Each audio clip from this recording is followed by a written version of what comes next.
hombres y mujeres del mundo.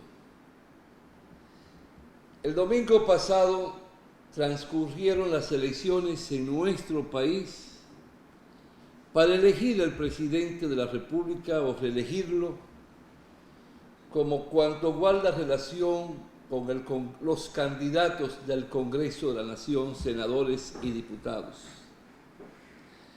En honor a la verdad, el proceso transcurrió en paz, tranquilidad, sin noticias que expresen violencia ni desorden, sin alteraciones. De una forma u otra, el pueblo se expresó indiscutiblemente como no hacía años o en los últimos 3 o 4 procesos electorales. En estas elecciones la abstención llegó a un 46 punto y pico, alto.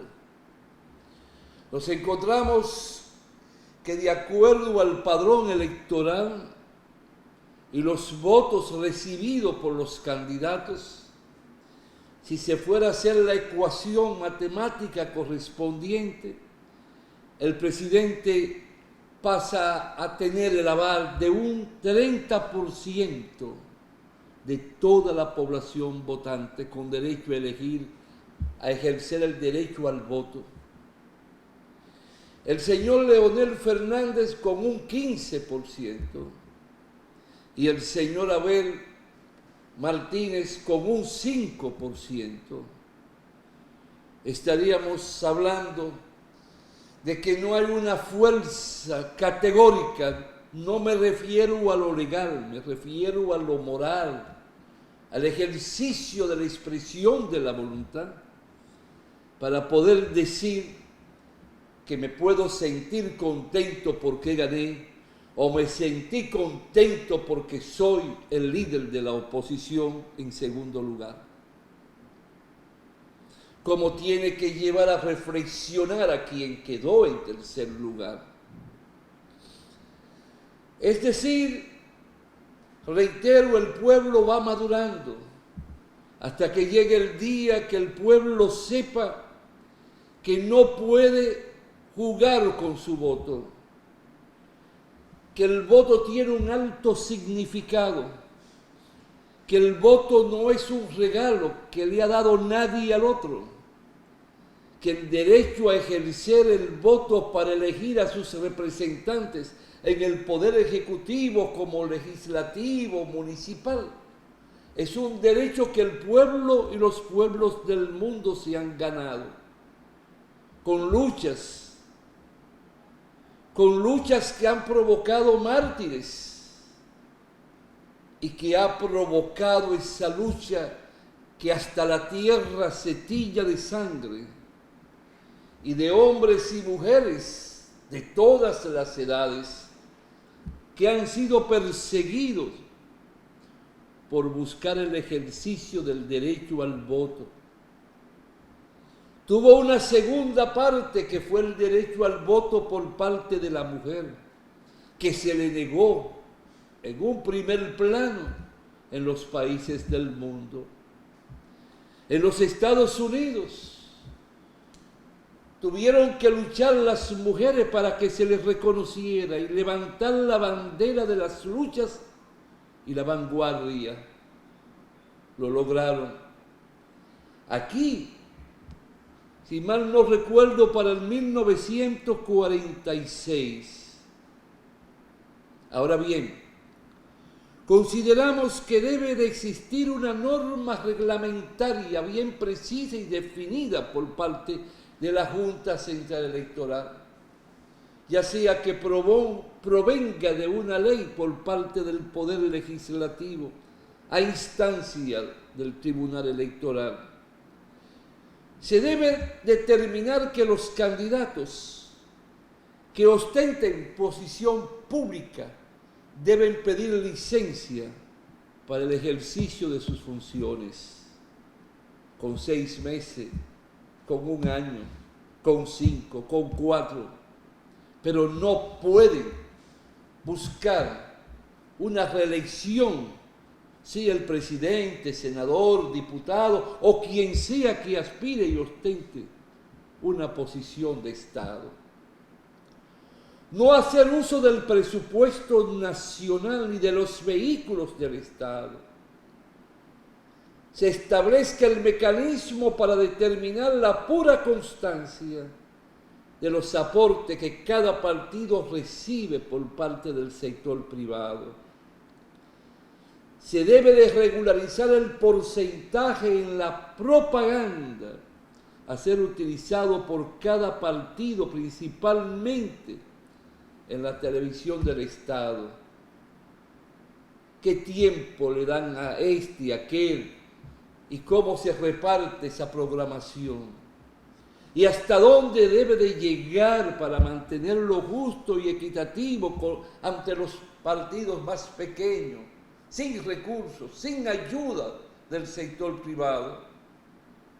Y por tanto, más restringida por parte del Estado por el porcentaje de votación.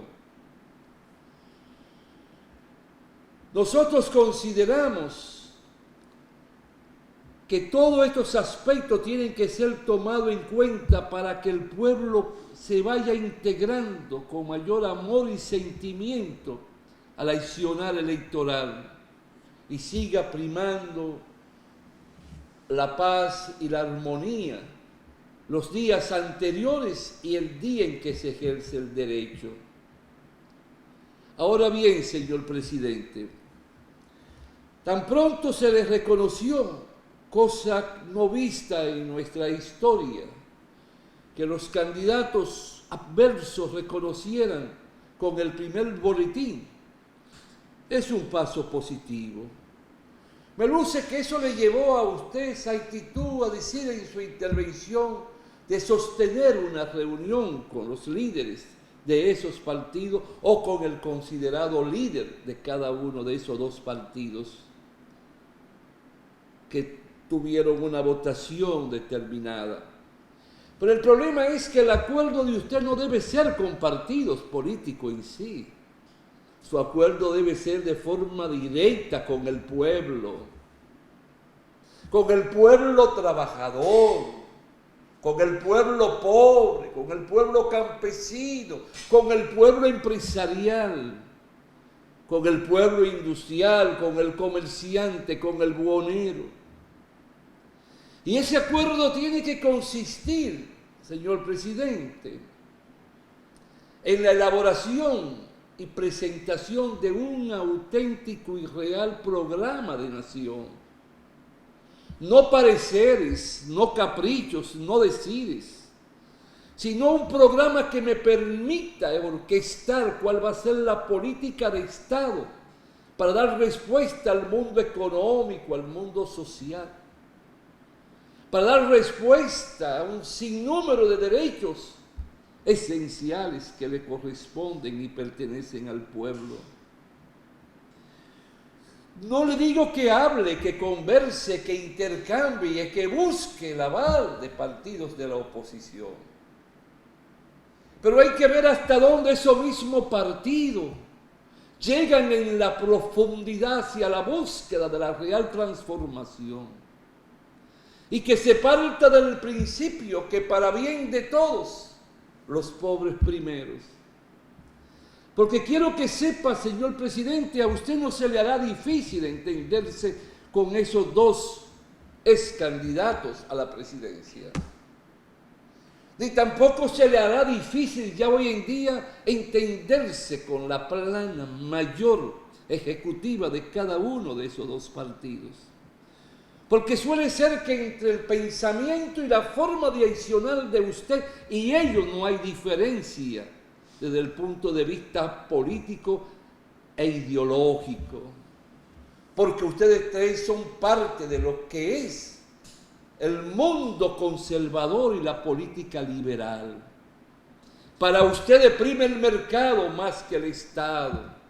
Y lo dieron a entender los otros partidos a través de las ejecuciones cuando estuvieron en el poder. Nunca pusieron a los pobres en primer plano para buscar la respuesta. Nunca presentaron las causales para vencer la pobreza, para vencer la violencia. En tal sentido, al no haber diferencia, se hace consecuente que usted y ellos se pongan de acuerdo rápido. Ahora, ¿y el pueblo? ¿Está el corazón y el alma de ellos en el seno del pueblo? ¿En el corazón de los que sufren y padecen? Por eso le hablo. Por lo menos busque ayuda, busque la cooperación para armonizar un programa de nación. Pero ese programa de nación tiene que pensar primero en la infancia. Y para pensar en la infancia, hay que pensar cómo se alimenta la mujer del barrio, la mujer del campo, la mujer del trabajador, la mujer del buhonero, del chiripero. Si está apta para poder concebir. Si el hombre, que aquel que lanza ese esperma, puede tener la salud correspondiente. Hay que pensar entonces en el desarrollo y el crecimiento del niño o la niña. Y por eso hay que pensar en el sistema de seguridad social que enarbola la bandera de las estancias infantiles que deben estar por toda parte de nuestro territorio nacional. Porque eso le brinda seguridad a la madre trabajadora. Eso le brinda seguridad al padre campesino y al mismo tiempo no tiene que pagarle a nadie extraño para que le cuiden sus hijos, porque el Estado asume esa responsabilidad de alimentarlo, de enseñarle a gatear, de enseñarle a caminar, de enseñarle a articular las cuerdas vocales para que aprenda a hablar y aprenda a razonar y a los 5 años salga siendo alfabetizado, sabiendo leer y escribir para involucrarse en la escuela primaria. Pero eso requiere un material humano. Eso requiere que la mujer cuando salga en embarazo, las consultas médicas garantizadas, la presencia de trabajadores sociales durante el embarazo, que le enseñen a hacer los ejercicios para parir sin dolor, que hablen con la mujer embarazada y enseñarle hasta bordar. Y eso le permita tener tranquilidad de espíritu y una estabilidad anímica y pueda tener un parto garantizado en el hospital con la presencia de los especialistas, enfermeras y los medicamentos requeridos y para la protección de la criatura, todo lo que la alta tecnología y la ciencia hoy en día demanda. En particular estar atento a si la mujer puede ofrecer la leche materna y la cantidad necesaria. Y si trabaja en una fábrica o en el campo, cómo la mujer autoordeñarse para guardarle la leche en la nevera para el día siguiente llevarla a la estancia infantil. Ese plan de nación tiene que pensar en el ser humano. Y si pensamos en la infancia, tenemos que pensar en la ancianidad, en nuestros envejecientes, y ver qué pensión están recibiendo, qué montos reciben, y desde qué edad, y qué cantidad, y miles de ancianos y ancianas no gozan de una pensión determinada en nuestro país. Si dejamos sin protección la infancia, ¿cómo vamos a proteger la ancianidad? Que no se sienta autoaislado, que no se sienta una cucaracha, sino que nuestros ancianos reciban como respuesta y como entrega de un gran derecho el poder alimentarse, tener un ingreso que le permita tener la protección total de la salud médica con toda la garantía de los medicamentos y con los especialistas para ancianos que estén ahí atentos al comportamiento a través de las consultas periódicas. En tal sentido, señor presidente, usted se ha reelegido. El 30% de la nación le dio su voto. Ese 30% ya hoy no es un 30%, ya es todo el pueblo. Porque usted ganó de acuerdo a lo que establece la Constitución Política de la República Dominicana.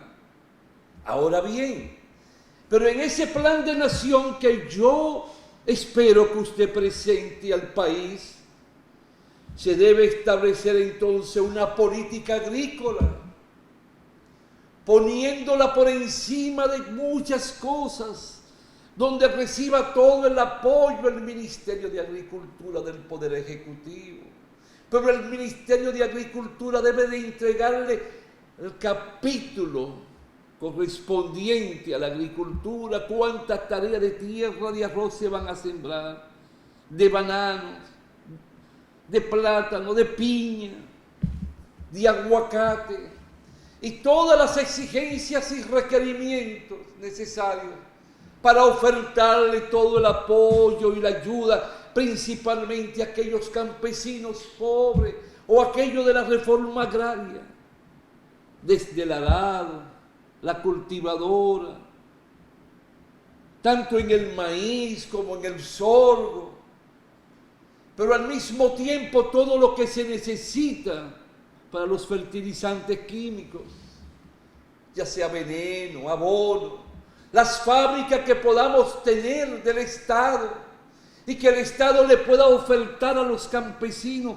para bajar el costo de producción y se pueda vender a un buen precio y que llegue al mercado los alimentos con un precio razonable y permita la paz y la tranquilidad en el hogar del rico, de la clase media y del pobre. Es decir, señor presidente, que tenemos que ir pensando en todo, pero al mismo tiempo el Ministerio de Agricultura tiene que presentarle a usted para usted involucrarlo en el plan de nación, los campos experimentales para el ganado vacuno, para el bovino, chivo, ovejos, cómo ponerlo a multiplicarse, dónde buscamos ayuda en el extranjero, tanto en la ciencia como en la tecnología, para el desarrollo integral de la ganadería, cual que sea su naturaleza, la parte porcina, puerco, marrano, lechones, como quieran llamarles, de forma tal que podamos dar respuesta a las exigencias de un pueblo y cuando esa carne de puerco o la carne de res o de chivo podamos adquirirla a un precio ajustado al salario real que está recibiendo el trabajador y acorde a los ingresos de la clase media y hasta de la misma persona adinerada por herencia o por su trabajo. Ese plan de nación, señor presidente, no puede solo limitarse a decir lo que voy a sembrar, sino las escuelas agronómicas, la veterinaria, para poder desarrollar el material humano y multiplicarlo a la escala geométrica y aquellos que están ligados a la tierra, el desarrollo de la ganadería, puedan recibir la asistencia del Estado por parte de los técnicos del tren burocrático del Ministerio de Agricultura. No dejar solo ni al libre albedrío, no, que todo sea concretizado, que podamos recorrer nuestras carreteras y doblando la mirada a la derecha y a la izquierda, veamos los campos llenos de ganado, veamos la crianza, pero al mismo tiempo tiene que haber una lección entre el Ministerio de Agricultura y el de Medio Ambiente en ese plan de nación. para asegurar el agua, la canalización de nuestras tierras, cómo se conserva el agua, cómo evitamos que el agua sea afectada por tóxicos, por el dispositivo o elementos extraños. Y cuando hablamos del agua, entonces tiene que haber en el medio ambiente una política de protección para que el agua pueda fluir y llegar proveniente de corrientes cristalinas de nuestros ríos, a través de las llaves, de las tuberías y de la llave a la agua que provenga potable y pueda ser consumida desde la misma llave de la casa. Donde en nuestros barrios y nuestros campos ya demos el salto de tener asegurada todo lo que guarda relación con el consumo del agua. Eso es necesario, señor presidente, y para eso hay que realizar una política de reforestación. Y podemos buscar cómo se ha aplicado en otras latitudes. Por cierto, en México y en Centroamérica se está implementando una política de preservación de vida, de preservación del bosque. Y cómo se le paga al campesino y recibe un salario mensual que le hace permisible asegurar la manutención de su familia y de su propia persona. El tiempo traiciona y ya tengo que cortar. Vuelvo y le reitero, señor presidente, el gran acuerdo es con el pueblo. El gran acuerdo no es con élites políticas que creen en el mercado, que creen que el mercado tiene que controlar la salud, privatizar la educación, la enseñanza primaria, secundaria, universitaria y en todo el cuidado a nuestros niños y niñas. La alimentación no se privatiza como tal, se permite el mercado libre, pero ajustado y regido por todas las condicionantes del Estado, para que no se convierta en un atentado a la paz y la estabilidad de su pueblo. Ojalá que Dios lo ilumine, señor presidente, porque sé que es creyente como hijo de libaneses. Entonces, incline, les sugiero reverentemente su cabeza ante Dios. Pídale la luz, pero por encima de todo, le pido, busque en Jesús de Nazaret, aquel que enarboló la bandera por la lucha de los que sufren, de los desposeídos, de los pobres, de los pueblos del mundo. Aquel que levantó la voz en defensa de los explotados, de los sin nombre y sin apellido, de los descamisados del mundo, que tenemos millones en nuestro pueblo. Y si lo hace, el próximo candidato que ustedes lleven, y si gana 4 años a posteriori, no ganará con un 30% de la población, ganará con más de un 70%, porque amores con amores se pagan, señor presidente. Ojalá que Dios ilumine su mente y su vida para que ponga todo su accionar a favor de un pueblo y tengamos empresarios sólidos, con obreros preparados, con mercado definido y se vean llamados a una reinversión constante y a traer su dinero de fuera porque se sientan seguros.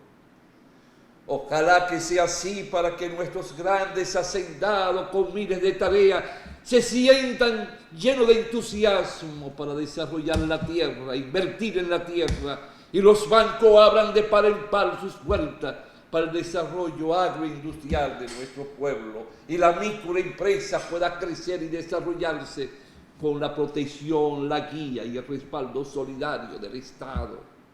No se lo deje solo al mercado, señor presidente. Hasta la próxima, si Dios quiere, hombres y mujeres del mundo.